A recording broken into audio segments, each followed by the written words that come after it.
Kung may tindahan ka tapos walang benta, wag na sabihin matumal. Sabihin mo, alhamdulillah. Kung wala pa na yun, mamaya meron marami. Never say to the people, I have a problem. Say, no, I have no problem. I am happy with Allah. Ako ang masaya sa Allah. Whatever life Allah give me, I am very happy. Some people say, I have a depression, I have anxiety, I have this and this, I have stress. Why? Bakit sabihin na, hindi sabihin, wala ako problem, I have no problem. Ako ang masaya sa Allah. Then Allah will love you. Allah said in the Quran, لَإِن شَكَرْتُمْ لَأَزِيدَنَّكُمْ. If you thanks to me, I will give you more. Kung salamat sa akin, bibigay ko sa iyo marami. At kung hindi ka salamat sa akin, yung parusa ko, malakas. Galit Allah kung hindi ka bibigyan ng Allah, salamat. Always be grateful to Allah. Huwag na complain kay Allah subhanahu wa ta'ala. Huwag na complain sa tao. Kung may tindahan ka tapos walang benta, huwag na sabihin matumal. Sabihin mo, alhamdulillah. Kung wala pa na yun, mamaya meron marami. We always pass to Tagaytay. Marami mga tindahan ng frutas. Marami. Siguro sandan. Naisip ko minsan, bakit ito marami? Baka meron sila lahat may customer?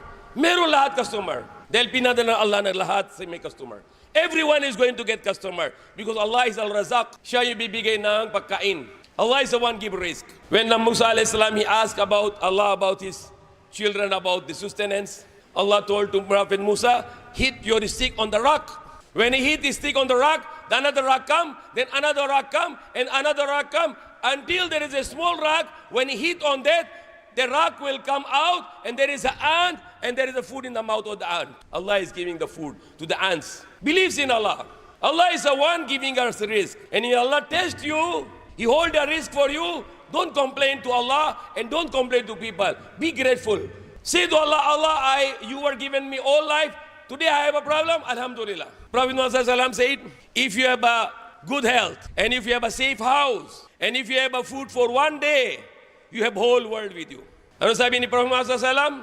Kung meron ka na magandang health, at meron ka na yung bahay na kapayapaan, hindi delikado, at meron ka na pagkain para sa isang tao, sa pamilya mo, sabi ni Prophet Muhammad, meron ka na buong mundo na yun. Para ka na meron ka na buong mundo na yun.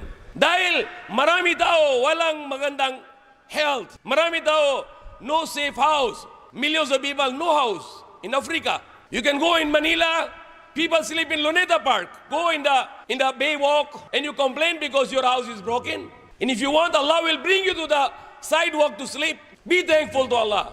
Stop complaining to Allah. That is the lecture for today, because that is our test. Whatever the problems you have, sickness, hardship, food problem, job problem, house problem, your car have problem, anything you have problem, don't mention to people. Don't complain to Allah and don't complain to people. Say, Allah, I'm happy. And if you want it to solve, pray to Allah.